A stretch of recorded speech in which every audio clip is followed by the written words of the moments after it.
All right, so good afternoon, everybody. My name is Jesse, and I am with Exploring by the Seat of Your Pants. For those joining us for the first time, we are all about bringing conservation, adventure, and science into classrooms around the world. And we're super excited today because today is our first day kickoff of Oceans Week. 25 sessions with some of the most amazing marine scientists and educators from around the world starting today. So thank you guys so much for being a part. It's our longest running festival since we started back in 2015. And right now, we've got 6 classes joining us from across North America. One more might join soon, but for now, I'll give them a chance to say hello. We've got Miss Davis's grade 5s in Eagle River in Wisconsin. Hi, guys. Hi. Welcome in. We've got Miss Green's grade 1 through 3s in San Antonio in Texas. Hi, guys. Hi. So many of you. I love it. All right, we've got Miss Crouch's grade 5s in Smithville, Missouri. Hi, guys. Are they? Oh, they're coming in. They're still coming in. We'll get back to them in a second. They're enthusiastic. They're just not there. We've got Miss Philpott's grade. We've got Miss Keenery's grade 2s in San Antonio in Texas. Hi, guys. Hi. There we go. People are switching classes to me. I can get it right. We've got Miss Boudin's class, grade 2s in Kelowna, BC. If they've come in yet, yes, they have. Hi, guys. Hi. And last but not least, we have Miss Phillips, grade 6s in Vista in California. Hi, guys. Hi. Welcome in. Of course, the reason you guys are all here today is for our speakers. So we are joined live by Cristina Zenato. She was born in Italy, but grew up in the rainforest of the African Congo and developed a huge passion for the outdoors. Coming from a family of the sea, she developed a love for water at a very young age and journeyed to the Bahamas to learn to dive. She made it her home and diving her life. She's going to share a little bit about her story today, and we look forward to it very much. Thank you so much for joining us, Cristina, and take it away. All right, thank you for having me. Welcome to everyone. I'm just gonna go ahead and share my screen and start telling my story as basically you look at my pictures, which are way more interesting than just looking at me. And here we go. There we go, sorry. That's okay, take your time. There we go.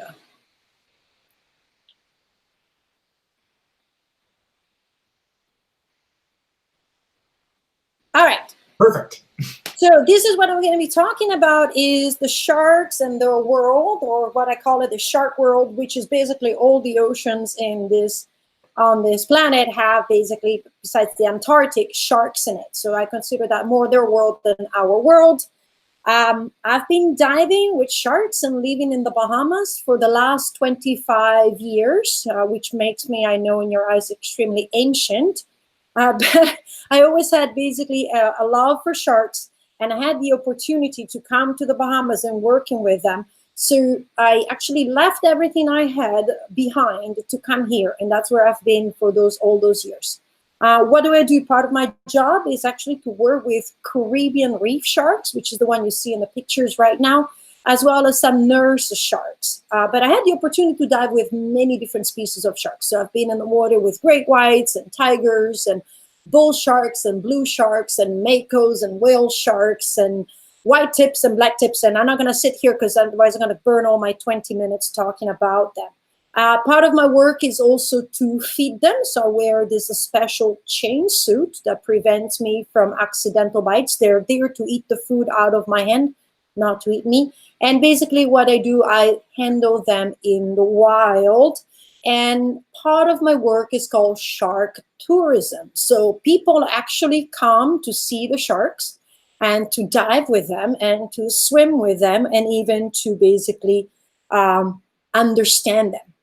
So what is so interesting about sharks, the most important thing is that many people, when we say sharks, they don't really understand how many sharks in the world there are. All right. And so it's very kind of like hard to identify, but there's about over 500 species of them. And so there's sharks that are as big as whales, like the whale shark. I mean, it could be like 10 people side by side with this shark, and still the shark will be bigger than them. And they feed on plankton. And then there's like the smaller shark in the world. This is an adult size. It's called the dwarf or lantern shark. And so in between these two sizes, so a school bus size and a pen, there are over 500 of them. And this is something that I always want people to really know and understand is when you say shark, you say that much. You say so many species of them. What about sharks? Well, sharks have been in cultures for a very long time. I'm originally from Italy, and we studied actually a lot of Latin, and we had to study Greek and everything. But Aristotle actually mentioned sharks in his science observations. And we're talking about 300 years before Christ when you start talking about this. And then we actually have mosaics in Pompeii that show sharks into the ocean fauna of the Mediterranean. So these people had seen sharks for a very long time. That's what humans have done. In many places, they're actually considered gods. Like in Fiji, they're called the River of Light. They're actually known to create a streak of lights that will lead the fishermen to have a bountiful catch during their night fishing. And I think that is absolutely amazing, right? Unfortunately, in the modern world, that has changed a little. So we usually associate the word shark with something negative, right? We compare it to, we say, oh, sharks don't eat lawyers because it's professional courtesy. And we have all these jokes or all these memes that include sharks. And one of the worst ones, unfortunately, although I disagree because Jaws was just a movie, was the entire concept of the movie Jaws. So it made a really terrible impression. This is the banging I was talking about. A terrible impression about sharks. Unfortunately, one of the worst of things that I receive is when parents introduce me to children your age, they tell them, it's like, oh, this is a shark lady. And, she works with sharks. And if you don't behave, she's going to feed you to them. And it's like, no, absolutely not. Sharks don't eat people. And I actually don't do that, nor I would never do that. I want you to see sharks and encounter them. I love sharks. I always love sharks. So since the day I learned about them, and that is when my dad, my superhero, this is my dad, my superhero, started taking me in the ocean. And I start saying, no, we're going to see sharks. And he starts saying, no, you don't get to see sharks because sharks are very shy of humans. And he actually taught me about the reality of sharks and how sharks were not basically animals that will look after humans. And like you heard, I'm the little one in a blue hat there. I grew up in a fish family and in a sea family, sorry. And I had the opportunity to always be in the ocean and basically be with marine life and understand the ocean and its creatures. All right. So I moved to the Bahamas, as you can see from these pictures, compared to the other to my real one, when I was 22. All right. And this is where I stayed. And the primary reason I stayed is I had the opportunity to work with sharks from the beginning. And so I actually stayed to just be with them, okay? For me, sharks are vulnerable. I found sharks very vulnerable. I know that many people don't associate the word shark with vulnerable, but the human activity towards them, it's atrocious. And this is actually the least of the damages we do towards them, which is the hooking and the damages that the line do on their bodies, okay? I know my sharks by name. I recognize them by features. If I saw you up close and personal, you will look to me very different, and so do the sharks to me. They have personalities, they have stories, they suffer, and they fear, and they feel, and they have good moments and bad moments like all of us. This is Grandma. Grandma is not named like that because she has a lighter skin color and very, very gentle manners like Grandma. And this is Stumpy. Stumpy is my biggest girl. She's nearly 5 feet long. She's huge. And she's named Stumpy because a piece of her tail was gone missing. And so I call it a little bit of a Stumpy, okay? And she's super nice and super gentle. And then there's Scrunchy. Scrunchy showed up with a hole in his head caused by a fisherman, by a gaff of a fisherman. And then his hole is kind of like slowly healing, but kind of like left a little bit of a scrunched up head. And then there's Foggy Eye. Foggy Eye is called like that, obviously, because of her little eye. And Foggy Eye has always been a shark that never really liked to interact much. until one day she showed up with a hook, like dip in her throat. And I went in with my hand and grabbed the hook. And since that day, she's basically a shark that comes in and says, hey, hi, you're here. And she kind of like leans into me and wants me to kind of like interact and handle her. There she is. So I'm actually very attached to my sharks. And not only these sharks, in general, I'm attached to all the sharks, but these specifically, they're kind of like my babies. And I worry a lot about them. I found that shark tourism, what I do is bring people to see sharks and bring people to do what I do. I put the chainmail on them and I said, hey, let's go and interact with the sharks the same I do. Is a way to introduce people to the reality of sharks, to the truth of sharks. Here I am feeding them and the sharks just swim over the people's head, in and out, in and out, in and out. And they just are interested in the food and nothing else. They do recognize when the food comes out of the feeder tube and when the other people are just watching. And that is the most important thing, because knowledge is power. If you're fearful of something, you need to learn about it. Once you learn about it, you can reduce your fear. But if you sit behind the hearsay, oh, somebody said, oh, this person said, and all of that, and you don't go to the people say, oh, but you work with sharks. How is it really with sharks?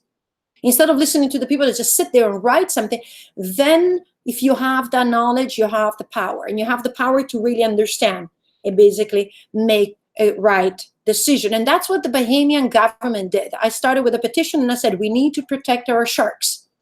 And the Bahama National Trust and a Pew organization helped the Bahamian government. And what I started, and I said, yep, we need to protect our sharks. And all our sharks in the Bahamas are protected. But that is not enough. So what I started doing is I also start removing the hooks that I find on my sharks and the sharks that I work with. And I started to remove the hooks because I actually know they suffer. I see how their jaws become infected. I see how hard basically it is for them to feed. When they have a hook, people don't realize that the jaw is swollen and you give them the fish and they don't want to eat it. And then they go around and the line is bothering them. The question is, would you leave your dog with a thorn in its paw? If the dog was limping and the paw was off the ground and it couldn't put it down? And the answer is no, I would remove the thorn. So I want to remove the hooks out of my sharks. So I want to remove each and every one of the hooks that I see in the sharks because I want people to notice that, you know, like, oh, wow, you're removing hooks. Does it mean the sharks had feelings and it can hurt? And I'm like, yes, they have feelings and they hurt and they're actually very scared. All they want to do is swim happily around the oceans, do their shark job, which is not eating people, and now basically being hurt, right? Somebody told me once that sharks and nothing else and nerve endings swimming in the ocean, ready to snap their jaws on anything that moves, and it's nothing so untrue. So I want to remove hooks so that people start understanding more about sharks, and maybe they start thinking about something to do for the sharks for where they are. And it doesn't mean removing hooks. Maybe they start looking in the supermarket and say, why are we selling shark meat in a supermarket? Or maybe I shouldn't be buying shark teeth because they're bad, you know, because we don't know where the shark teeth come from. Or maybe we need to do something about the plastic we produce. Because for every hook that I remove, I hope that someone learns to look at shark in a different way. All right. I don't want to hear, oh, well, the hooks will eventually rust, because that to me is cruel. I would never leave my pet with something in their body there to rust. So I remove the hooks because I hope that will actually make a difference for that one shark. Right. I also want to create ambassadors. So I hope that by seeing all these hooks that I'm showing you in these pictures, you actually will realize that there's something you can do. This is my family. These are my babies. I love the sharks as much as I love my dogs. And I hope they're protected and loved and taken care of. But I hope that you maybe use this as to create new ambassadorships. And I hope these sharks, each one of them with their story, Grandma and Crook and Foggy Eye and Scrunchy. I have Steph and Liz and Vulcan and Trek, and I can tell you each story and how they got here and what happened and all of that. I hope you will also become an ambassador for the sharks. All right. They're animals without a voice. They're actually an animal that is totally misunderstood. And I think they need, more than any other animal, a lot of our attention and not all our devotion. I never say sharks love me, but I think the sharks have accepted me into their mix. And they're like, oh, here comes the crazy lady, or here comes the crazy bee. And I'm pretty sure they can hear me and feel me and smell me and feel my heartbeat. They have 7 senses. We have 5.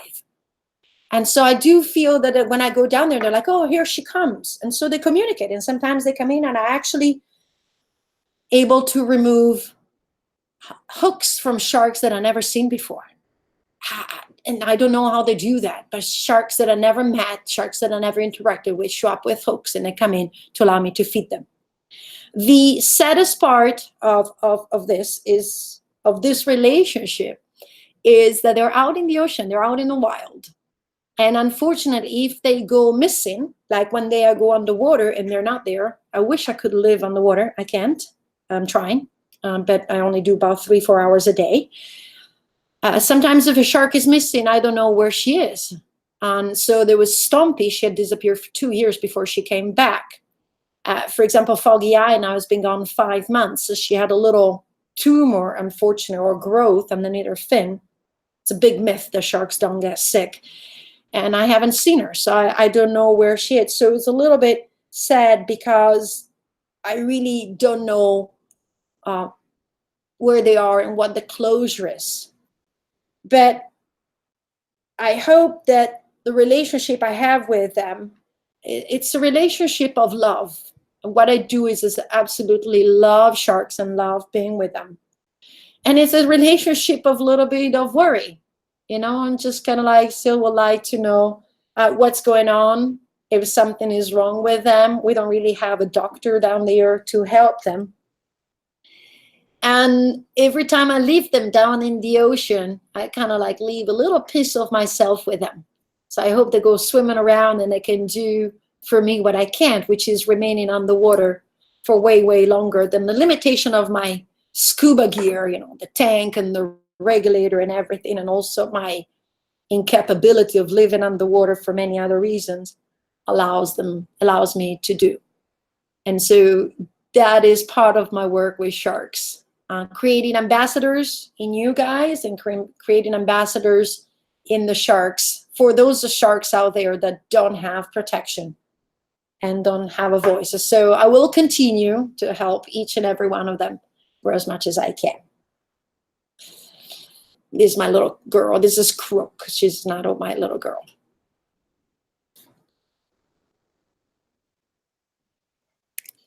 Outstanding, Cristina. I've done like 350 of these, and there's nothing that's ever been like that. So I appreciate that so much. What a fantastic presentation. So before we dive, 3 minutes to spare. Sorry. Before we dive into questions, we've got a few groups watching on YouTube Live. So if you guys want to type in your questions, please do. I'll pass them along. We can get lots of questions. We're done early, so we got lots of time. So let's dive into the wonderful world of sharks. We'll start with Miss Davis's class. If you guys want to kick us off, come on up. What?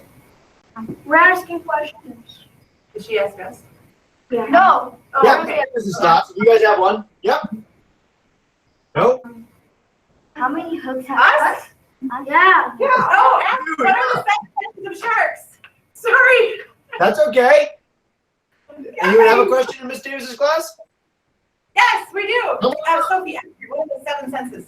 What are the 7 senses of sharks? Yes, I was going to ask if no one did. Perfect. Very good. So the 5 senses we have, right, which is sight, smell, taste, touch, hearing. They all have 5. And then they also have a lateral line, which allows it to detect water movement. And then they have a series of like pores on their nose called ampullae of Lorenzini. And it's like they detect electromagnetic field sensors. So that's the reason why sometimes they're attracted to the propellers of boat or like the strobes of of a diver or anything that has an electrical impulse. So they have 7 senses. Very cool. Thank you so much. I'm so glad we got to that question early. All right, Miss Green's class, if you guys have a question, go for it. Why don't sharks eat people? Well, why don't sharks eat people? Yeah. Why sharks don't eat people? Because we're not on their menu. Because the humans don't live in the ocean, and if they were to rely on people to survive, they will definitely starve to death. Also, sharks have been on this planet for 400 million years. And humans have been in the ocean for maybe the last few thousands years, right? I mean, they start following the first fishermen and all of that, but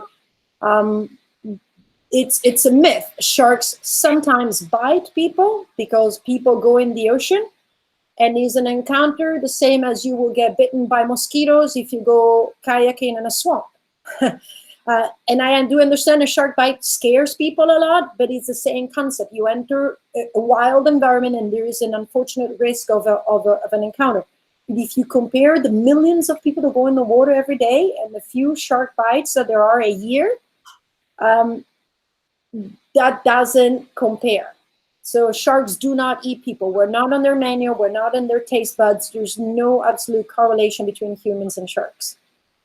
It's really worth noting for the classes, we do things with aquariums a lot, and they like to make a comparison that vastly more people are injured taking selfies every year, vastly more, thousands more, and Absolutely.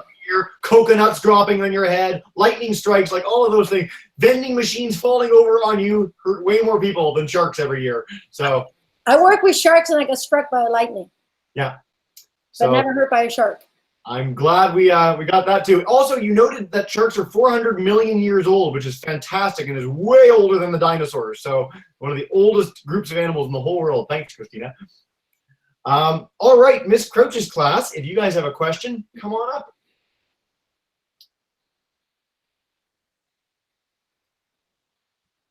Oh, your mic's off. I don't know why. I have you demuted, but it's not coming through like it did earlier.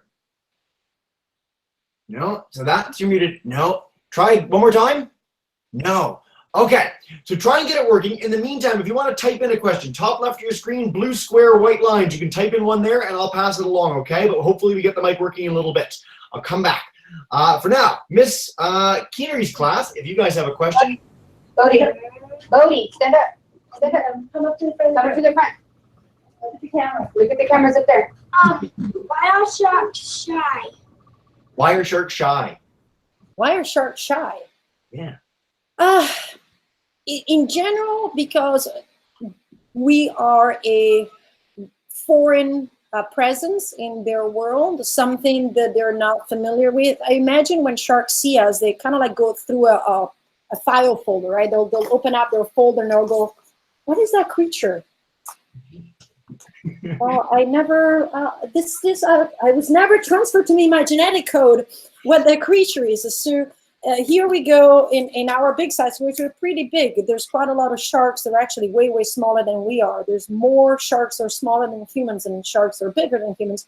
And so they'll go through this file folder in their, like reference book and go, I don't find this in my encyclopedia. So we become then an invasive animal, and depending on how we move around them or what are we doing, we become definitely something that they're very wary of and not very comfortable to be around with. It takes a long time actually to convince sharks to come in and be comfortable with humans, even big sharks like great whites or tigers or bull sharks.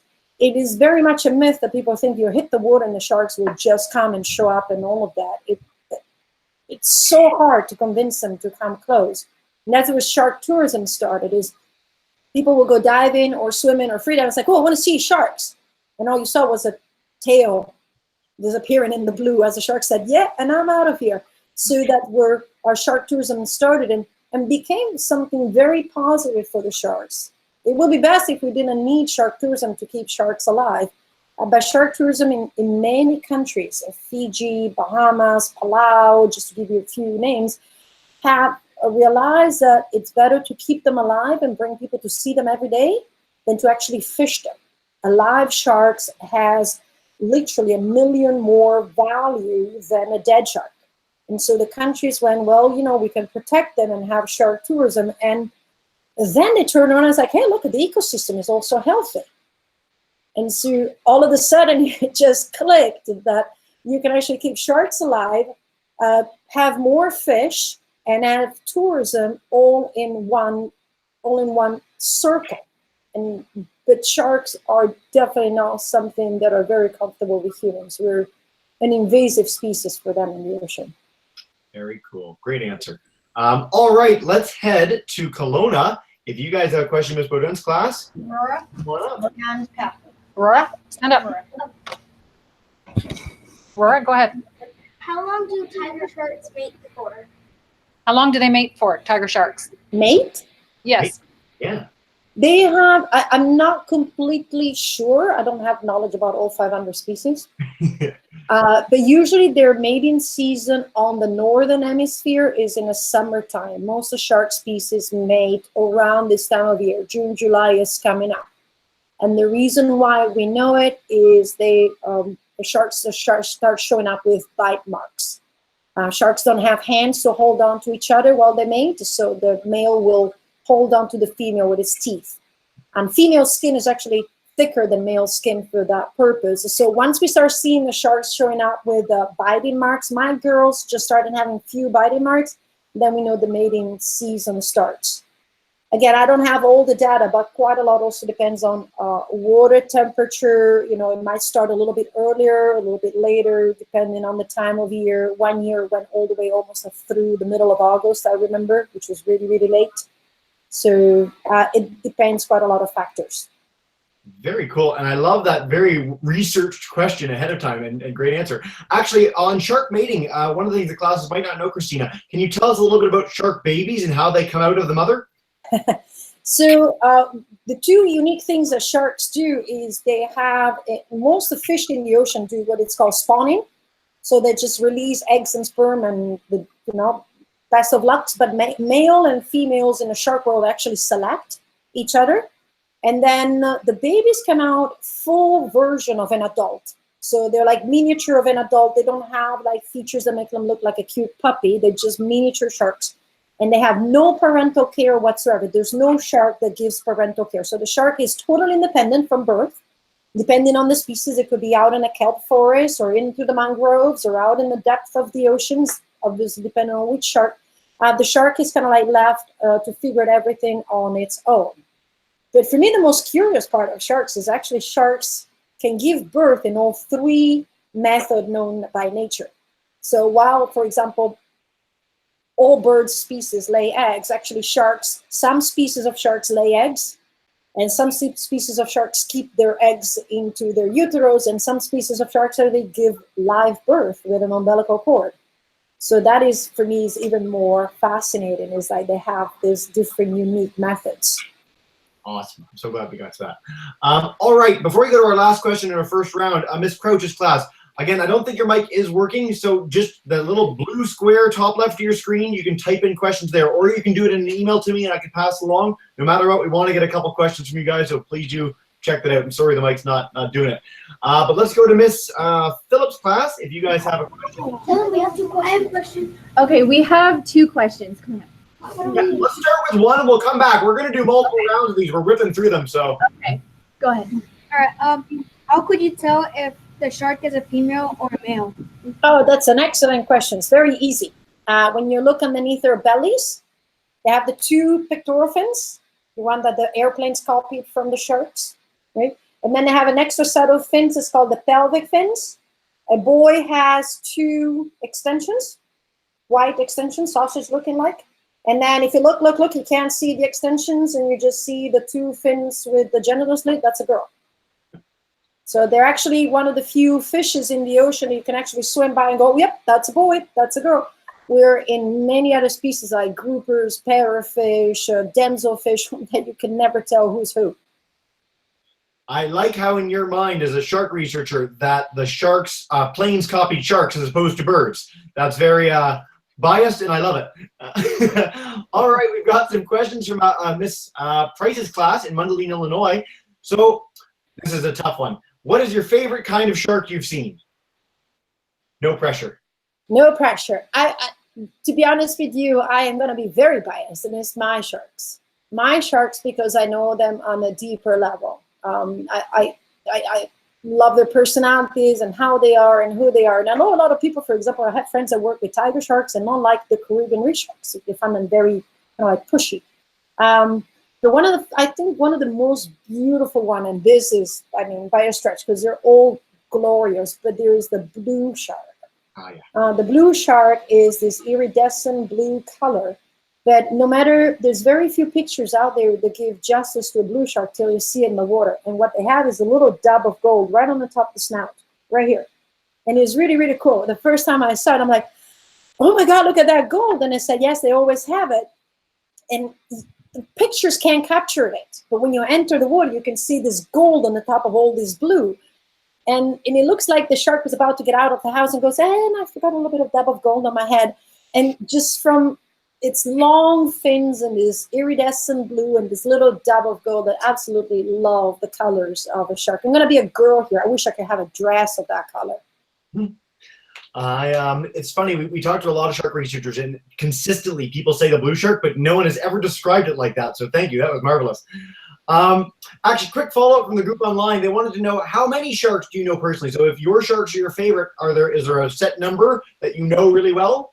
Yes, so there's about a dozen that I know really, really well. Right now, we're going through a change of guard, meaning there's about 4 or 5 new ones. And when I say 4 or 5 new ones, obviously I recognize that they're just like, oh, this girl. And then we start noticing they all have little anomalies, right? Like us, nobody is, how boring if you look like a wax statue. So each one of us, we have like little anomalies. I have a little scar here. My eyes are this color. So we notice them, and then once they start being there for 2 to 3 months, I'm like, okay, this girl now is resident, or this boy is now resident. But I would say about 12 to 15 have been permanent. 2 of them have been there for 12 years. Wow, very cool. All right, we just got a great question from Miss Crouch's class, and I'm sorry, you guys. You know what? Let me just check if your mic's working again. I don't think it is, but I really want it to work. I don't know. So on my screen, I have you demuted, and I know we heard you earlier, but we're not. So I'll pass along the one online. Hopefully, you smack the computer. Even if you want to sign out and sign in, sometimes that works. But in the meantime, the question for Miss Crouch's class is, what education or schoolwork do you need to do your job, Cristina? Oh, that is a 2 pages long. There's a 2 pages long email. I don't think that you need one thing or one school. I think what you need is the interest and the passion, and understanding that there's different ways to get where I am. Where I am, I got here through, believe it or not, tourism school, hotel management, and speaking 5 languages. No science, none whatsoever, until I entered this world. Then I was like, ooh, I need science as well. So I come actually from a literal world of Latin and Greek and French and art and history and geography. But that allowed me to move here. English is not my first language, and to do the things I'm doing and then learn more. And then I got into science. What fueled me was my passion for sharks. So there's not one and only way to do this. You can do it through becoming an educator, or many people want to do the marine biology research part, but you can also do it becoming a diving professional, or maybe you can go into the world of, not everybody can live by the ocean, but veterinary, for example, related with sharks in habitats, right? Or field research on a specific shark or anything like that. So what I suggest is that you really find what really triggers, what is it that you really want to do, right? And understanding along the way, there's going to be those subjects that you're going to absolutely consume like fire to hay. It's like, oh, I really love the subject. But there's also going to be subject, math, physics, right? That sorry, math teachers. Math is not my thing. I speak 5 languages. But all of a sudden they said, well, if you really want to be a cave diver and you really want to understand this, you really want to do that, and you want to use that machine over there, you really need to understand math and physics. The queen of physics, to start reading physics and learning about it. Because that was my bridge to what I really wanted to do. So rather than look right in front of the little steps in front of you, is look what really, really fuels your passion. And then remember, there's many roads, and you have the opportunity to do an internship, do it. You have an opportunity to go and assist someone, do it. You have an opportunity to help someone take pictures, go and do it. So that you're close to what is it that you really love to do. And then somebody says, have you ever taken, I've done that, yeah, that last summer. So no, I can't tell you what is a direct way, because there's no direct way. Each one of us can make our own road. Just look, just really, really, really fuel your passions and follow that. If every one of our speakers was as passionate as that speech right there, we'd be set. Like, this is amazing. Thank you so much. Sorry, I'm a little bit. No, not sorry at all. That was amazing. We usually say that question to last. I so appreciate we got it. And Yeah. Miss Class, your audio works now, it appears. Yay, thank you. So, if you guys want to ask a second question, but in person, come on up. Go ahead. How did the sharks trust you? I didn't hear it. How did the sharks trust you? How many sharks? No. How do the sharks trust you? Perfect. How do they trust me? Well, I don't know exactly what goes on in their mind. I wish, but what I know is by association. So I go down there and like I said, I feed them, but in the process of feeding them, I also don't do anything to harm them, nor do anything to upset them. So it's a reaction to an action. So for example, if I give a dog to my cookie, a cookie to my dog, and every time I give her a cookie, I'll hit her in the head with a wooden spoon. Not that I do, but the third time I show her a cookie, she'll be like, no, thank you, because you're going to hit me in the head with a wooden spoon. So if I go down with the sharks and I say, here's the fish and here's a gentle touch, or here's a fish and I'm just here, or here I'm just here and nothing happens to you, then I do believe that's where you start building the trust. They go, oh, okay, these people blowing this bubble and doing all this noise and all of that, they're very curious, but absolutely harmless, and actually feel comfortable around them. Because when I'm around them, nothing happens to me. Right, and that's, I think, how you build the trust, and like anything else, through time and repetition. The first time you walk in a classroom and you look at your schoolmates, you didn't know anyone. You're very aware, right? But slowly you got to know your person next to you and the other person next to you, and I'm pretty sure through the class there's like stronger friendships, and you guys trust this nucleus here and that nucleus there, and it was not built in one day. It was built with a little bit of time and experience with each other. Marvelous. This is so much fun. Sorry. Let's do 4 more. So we've got 1 from every class. Miss Crouch, you guys got your 2 in, which is awesome. I'm glad we got the audio working. That's marvelous. Let's go back to Miss Davis's class, and if you guys have a question, second one, pull it up. Wait, what? You got to go up to it, Tanner. Run! Run! No, you're good. Take your time. Is there any different sharks that visit where you work, usually with the Caribbean reef sharks? Yeah. We normally have 2 species, the Caribbean reef sharks and the nurse shark. Those are like always there. And then in the past, like I said, 25 years, we had the visit of few tigers and few great hammerheads. In the area, I've then observed a couple of scallop hammerheads, but nothing more. Now, around the Bahamas, even just around this island, there's about a dozen different species. But in that specific area, which is the reef, is the territory of the Caribbean reef shark. So no, not many other species come in. I love how every time we go to a class, we have like 10 hands go up. I wish every, again, session was like that. Sharks are the best. Let's go to Miss Green's class. If you guys have one, come on up.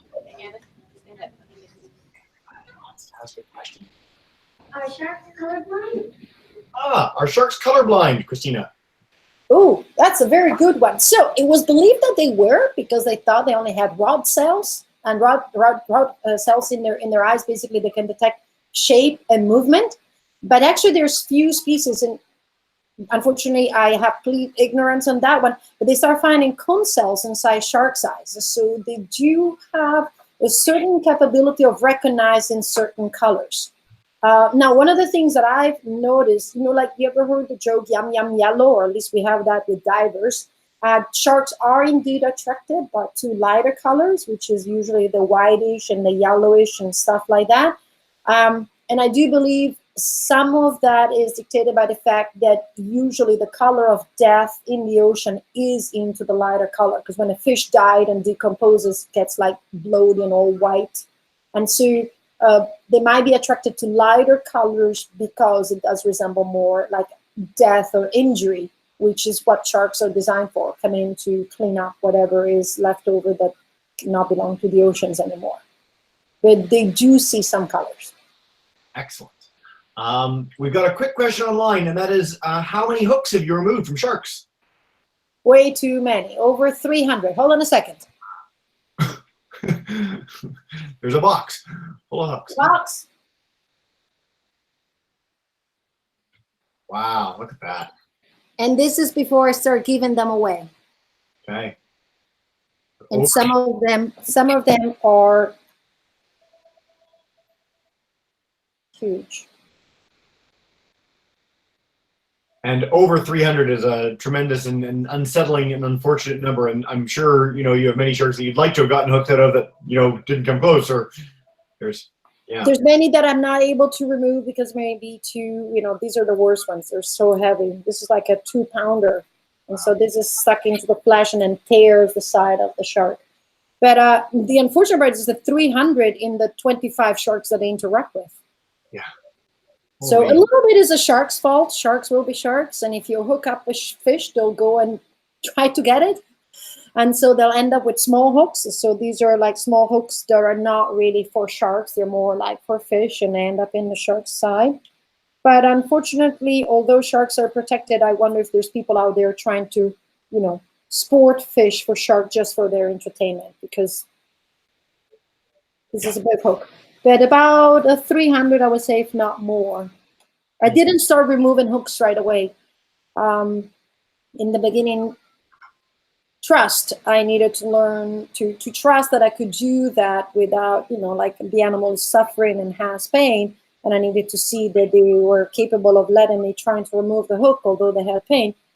And then the most amazing thing is now when I try to remove the hooks, they'll maybe run away and then come back. And I'll come back till sometimes I can remove the hook.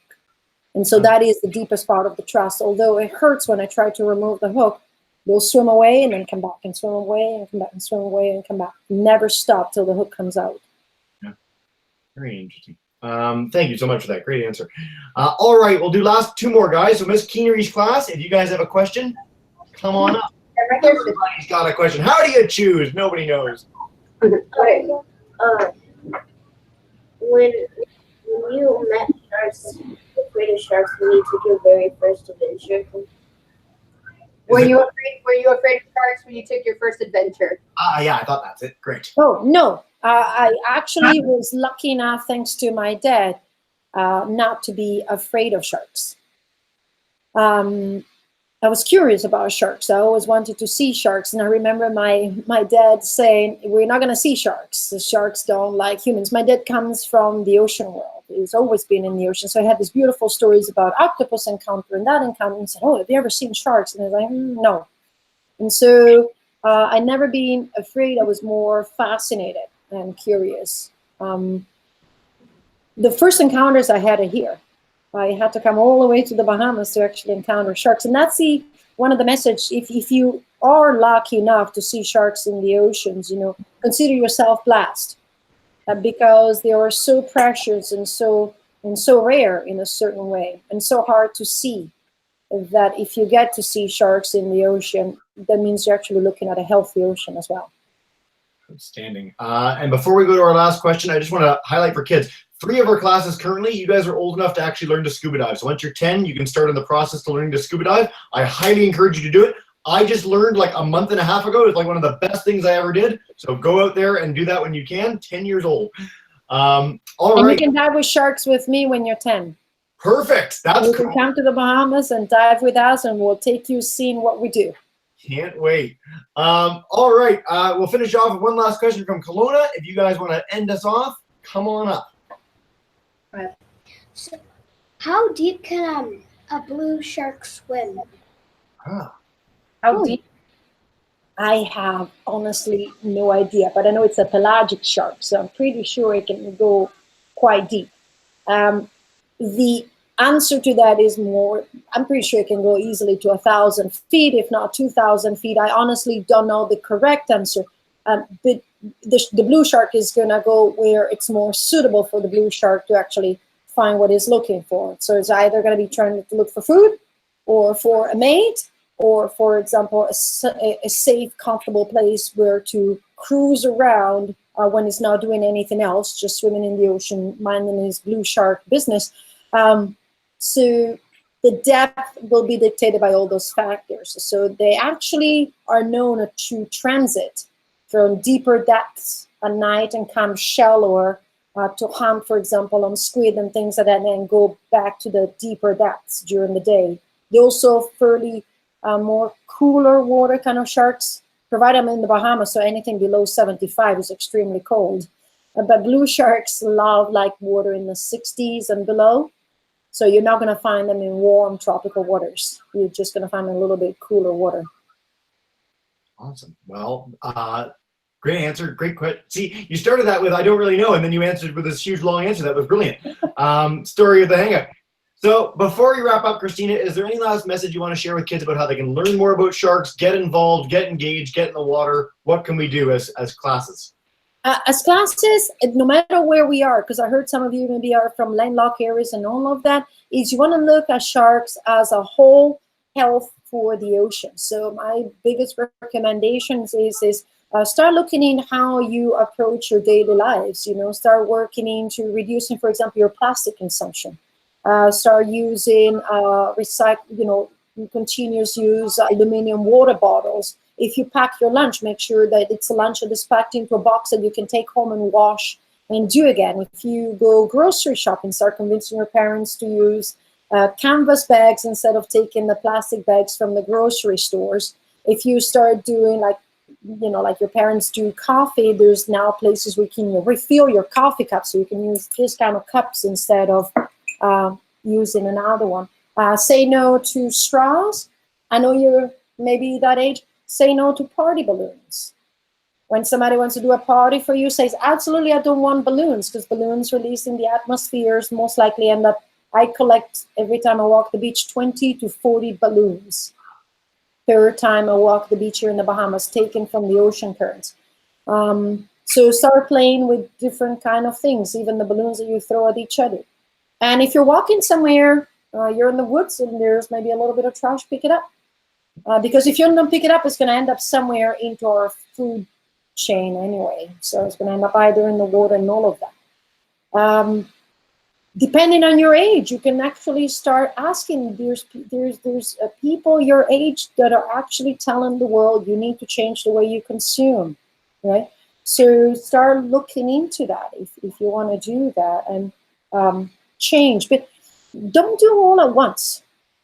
One small change per person is more than no change by 100 people.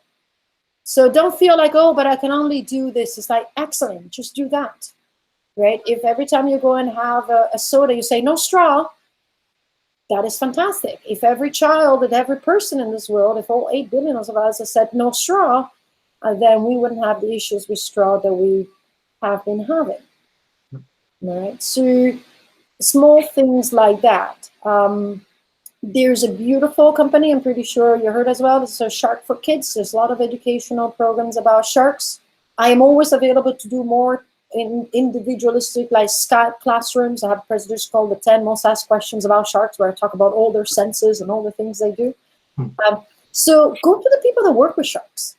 Go to the scientists and the divers, and it's kind of like a double-edged sword to say, well, don't believe everything you find on the internet, because we are on the internet.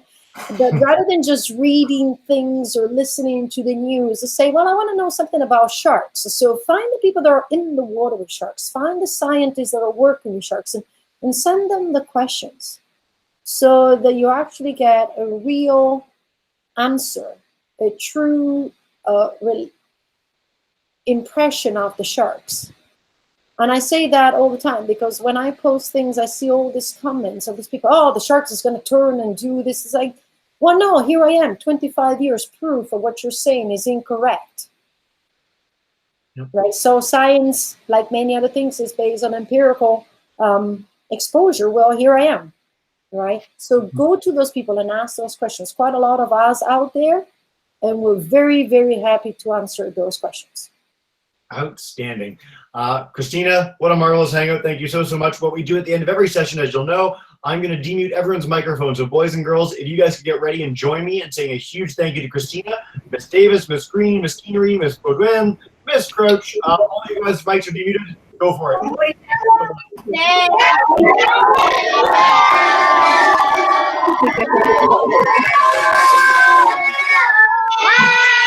And thank you guys all for amazing questions and super enthusiasm. I'm going to pass along Cristina's site so you can learn more with that too, and just have a wonderful rest of your day. Cristina, thank you so much.